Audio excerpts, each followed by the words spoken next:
The Fed Upward Podcast, a place for federal employees and friends of feds to find strategies and tactics to navigate everyday problems. So what we're doing is we're creating a bespoke set of resumes in response to an agency's needs. The agency then gets this curated set of resumes. They're not having to recruit, they're not having to source, they're not having to screen them through hundreds of resumes. They're getting this custom package. And now, a quick word from our sponsor. From launch pads We have liftoff. to research labs, civilian Fed life leads to many places, all covered by WAEPA. WAEPA offers fully portable group term life insurance for current and former civilian Feds. This coverage answers whatever life brings, with benefits that follow wherever service calls. WAEPA. For Feds, by Feds. Hi, folks. This is Love Rutledge, host of the Fed Upward podcast. Have a special guest on the show today, Mr. Pat Tamburrino. He has long experience in the federal government doing all kinds of different work and now works for a nonprofit called NobleReach, which I think all of you should know about. It's a great pipeline to bring highly qualified folks into the federal government who are excited about the mission and have the skills to get it done. Mr. Tamburrino, thank you so much for coming on the show. Thank you, Love, and Pat will do. Okay. How are you today? I'm doing great, and I'm excited to talk to you because bringing the right talent in is always a struggle for everyone in the federal government, especially now. So first, before we dive into NobleReach, I'd love my listeners to learn a little bit about your background and how you came to be at NobleReach. Well, great. Thank you for that opportunity. So I came to NobleReach and its predecessor, the LMI, the Logistics Management Institute. After about 40 years of federal service, I served on active duty in the United States Navy as an officer on board nuclear submarines for about 8 or 9 years. And then I went to the private sector for about 5 years. And then I came into the federal government through Naval Sea Systems Command, oddly enough, was trying to recruit 50 civil servants in 100 days in an effort they had way back in 1980s. And I applied for that program and I became a GS-13 program analyst in a submarine weapon systems program office. And that's how it all started. So I worked in NAVSEA and weapon systems acquisition. My first senior executive posting was the director of cost engineering at NAVSEA. And then I went to the Pentagon staff to work in OpNav and 8. Had the privilege of working with Admiral Mike Mullen and Admiral Cutler Dawson, amongst others. Went back to NAVSEA as the executive director. Phenomenal job being the head of the largest systems command in the federal government. And then back to PNR to serve first as the Deputy Assistant Secretary for Civilian Personnel Policy, where I was the CHICO for DOD, and then the Chief of Staff at PNR, and then performing the duties of the Deputy Undersecretary during one of the transitions. So background in engineering, program management, cost management, human capital management. I wouldn't trade that federal career, which is about 40 years long, for anything. I came to LMI, now NobleReach, after I retired. I was attracted to the nonprofit environment. I was attracted to the quality of the people. And now I work as the Chief Administrative Officer, which is HR, marketing, board liaison, facilities, security, and IT. But because of my background as a CHICO, I'm deeply involved with the NobleReach Scholars Program, helping that vice president work her way through it. So if you'd like, I'll explain what the program is, if that will help you. That would be great. I know folks will be excited once they hear about it to figure out how they can get fellows from the program into their offices. So let's dig in. Yeah, I think it's a very unique program. I think it's highly differentiated in the marketplace. What it was born out of, our CEO, Arun Gupta, teaches a class at both Stanford and Georgetown. I think the title of the class is Valley Meets Mission. And he wrote a book called Venture Meets Mission. And what it tries to describe is there's an intersection of academia, government, and industry. And all three of those entities can be partners and support each other and really do great things in kindling and fostering an entrepreneurial spirit in this federal ecosystem. But his students, what if you paid hundreds of thousands of dollars for your child to get a degree at a tier 1 university in America? And they said, hey, mom, hey, dad, I'm going to go work in the Valley. I'm going to go work on Wall Street. It's pretty cool. Mom and dad are pretty happy. What if they tell you, hey, mom or dad, I'm going to go be a budget analyst at the Department of Blank at the GS 9 to 11 level?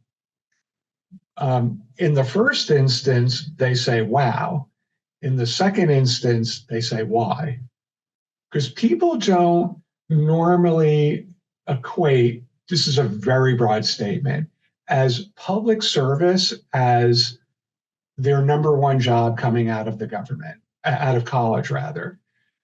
But they all want to do mission-oriented work. We find the student body is passionate about, I want to work on something meaningful. I want to work on something that makes a difference.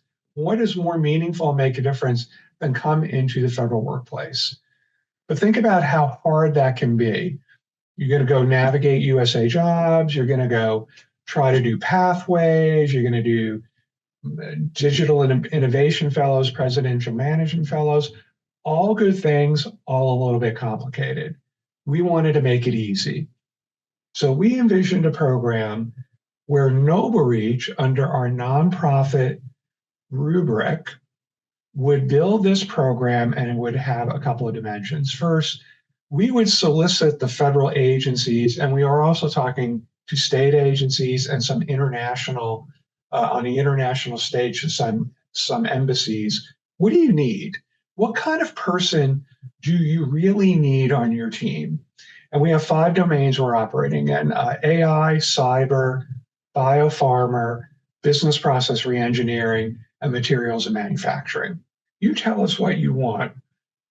We, NobleReach, will go into the marketplace and we will find the people through our university network, which is enormous. So what we're doing is we're creating a bespoke set of resumes in response to an agency's needs. The agency then gets this curated set of resumes.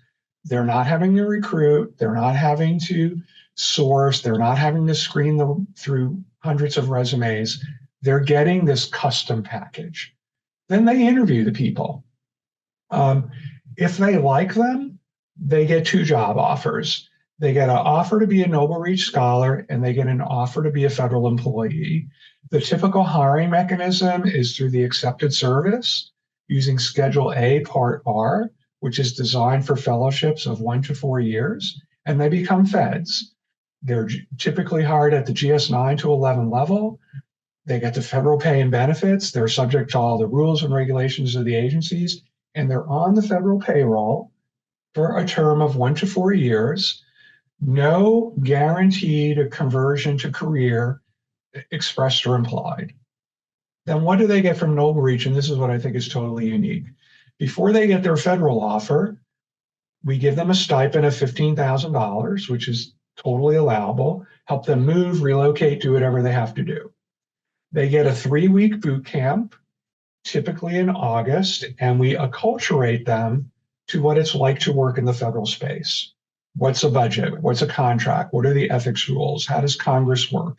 They get great speakers. This past summer, they had Condoleezza Rice, they had Secretary Gina Raimondo, they had the head of CISA, they had the former Undersecretary for Policy at OSD. So they get to hear from really high-end current or former feds. After the boot camp, they onboard into their federal job. They get a mentor from us.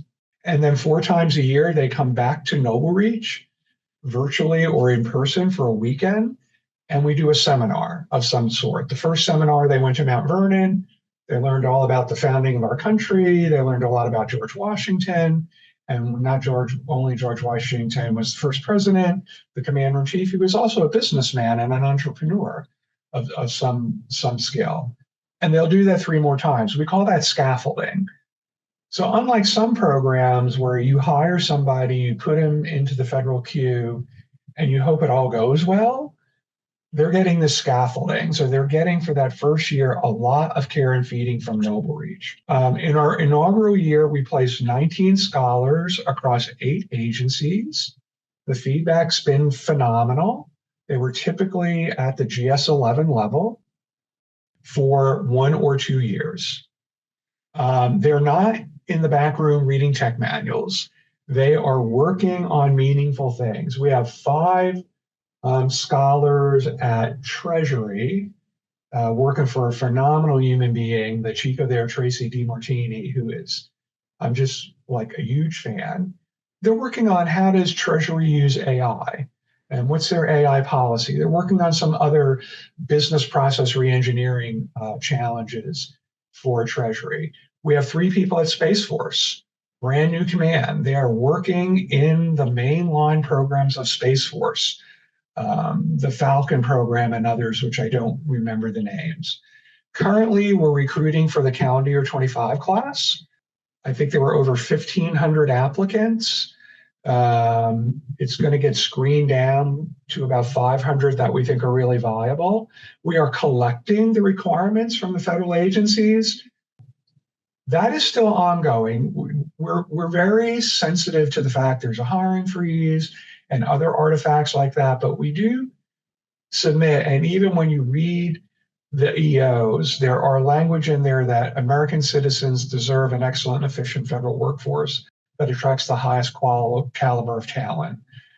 We think there will always be room in the federal space for highly talented, high caliber people that want to try the federal government as an experience, not necessarily like how I did it or you're doing it, where we have this long career. I had a lot of different jobs. I'm totally grateful for it. I'm not sure these folks want the 40-year federal career, but they do want the experience.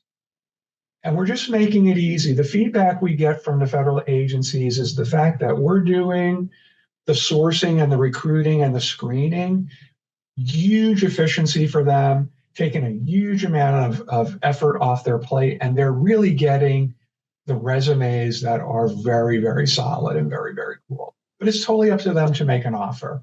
So we find there's still a high level of interest, even in the current environment. We're very respectful of the fact that agencies are navigating. I think I'm hopeful based on how I'm looking at things, we will go from 19 scholars in the 24 class. So I think we're on track for about 40 scholars in the calendar year 25 class, because what do the agencies want? They want access to this talent, and we're making it a lot more efficient. And the scaffolding, this mentoring, the ongoing education, the boot camp is all things that we don't see any other programs have those same attributes. And then when it's over and we have graduates, we'll have an alumni network, and we'll bring the alumni network back together on a regular basis. I kind of like, having served in the Navy, I like a lot of the military slogans of Army, Soldier for Life, Marine Corps, once a Marine, always a Marine. We want to say once a NobleReach scholar, always a NobleReach scholar, no matter what you choose to go do. You go on to be a career Fed, you choose to do it for another 2 or 3 years, or you go back to school, or you go somewhere else in the world and do great things. But you should remember this and have an appreciation for how the federal government works. So I've been talking like 15 minutes. How's that sound to you? A quick word from our sponsor. For more than 20 years, Clearance Jobs has connected professionals with federal government security clearances with employers to fill the jobs that safeguard our nation. The Clearance Jobs career community allows members to connect, engage, and explore opportunities, and helps contract and government employers find talent. Create a free profile and learn more at www.clearancejobs.com. It sounds great. I'm definitely familiar with the program, and it's such a great way, as you said, for the federal government to be able to outsource the really labor-intensive part of bringing folks on board and finding and curating pools of talent, folks that have a high propensity to serve and some really important skills that fill a gap and a need. And the fact that you're offering that stipend is so huge for folks to relocate.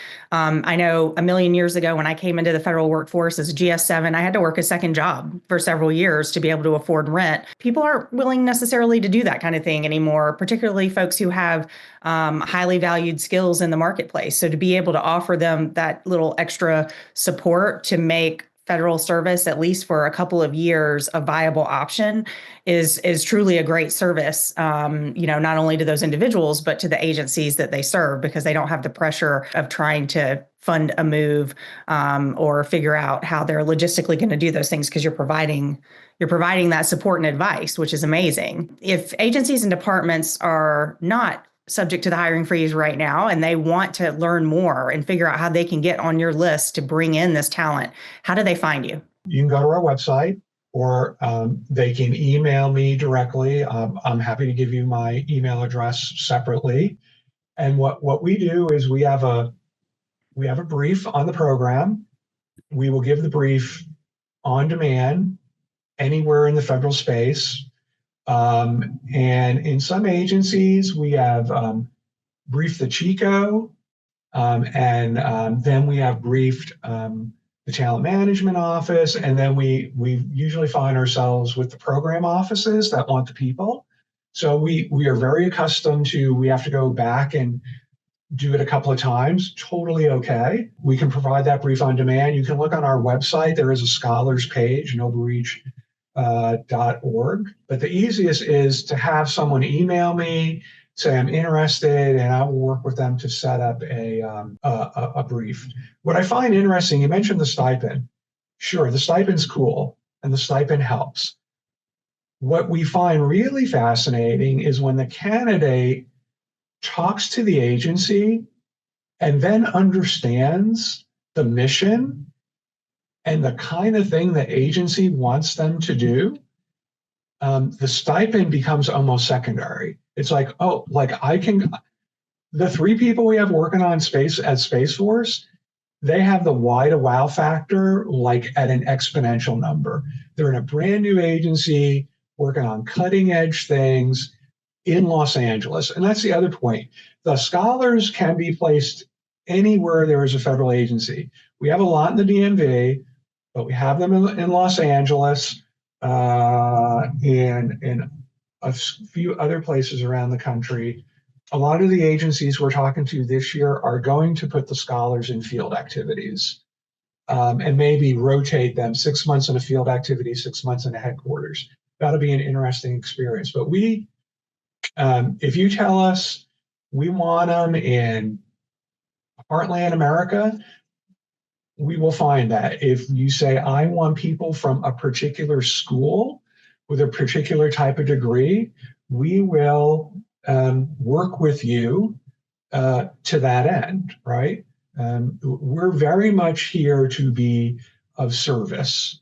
And the other thing I would say, it's interesting, there is no contractual commitment for this. That's a question I get asked all the time. You're hiring them as feds, the federal government, so you're paying their pay and benefits. I'm supporting them under my nonprofit rubric. I have we can delve into the legalities of what a nonprofit foundation has to do. So that's totally within my turning radius. And there are other parts to NobleReach that have different business models. So that at the end of the day, everything offsets itself. But it's interesting. There's no contractual relationship.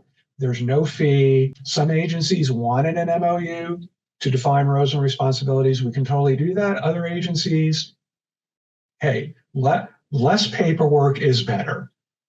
And we're totally comfortable. This is all to support the agency, not to support NobleReach. To foot stomp again, some things that you said earlier, this is bringing in, sometimes really hard to fill skill sets. It's hard to pay senior federal employees or folks who have been around a while what they would expect to gain these skills. And this program can bring in folks who are younger, who are closer to the educational opportunities that allow them to be on the cutting edge of some of these things. And they're often skill sets that we just don't have in the federal government.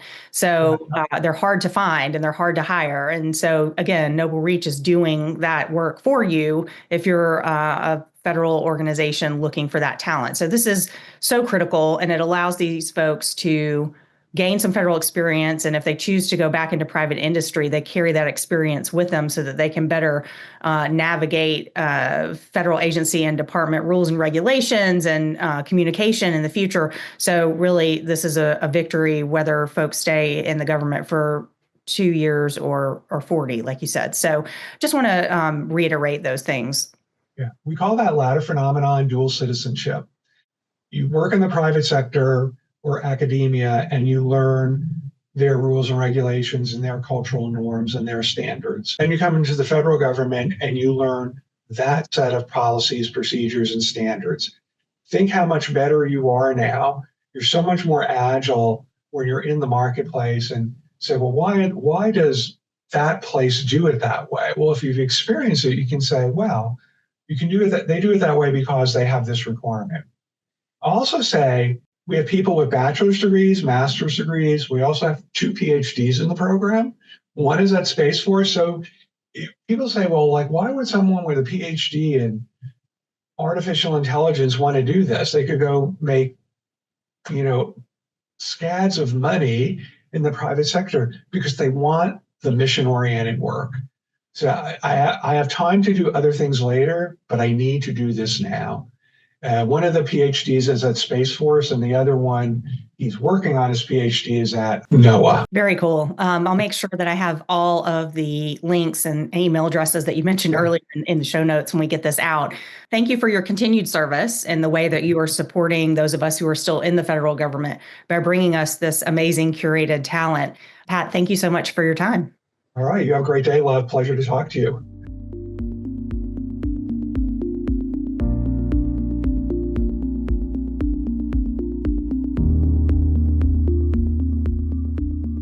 Thanks for listening, friends. If you liked what you heard today, I hope you'll subscribe to the podcast and share it with a friend. To join my mailing list, head over to fedupwardcoaching.com/podcast. Talk soon.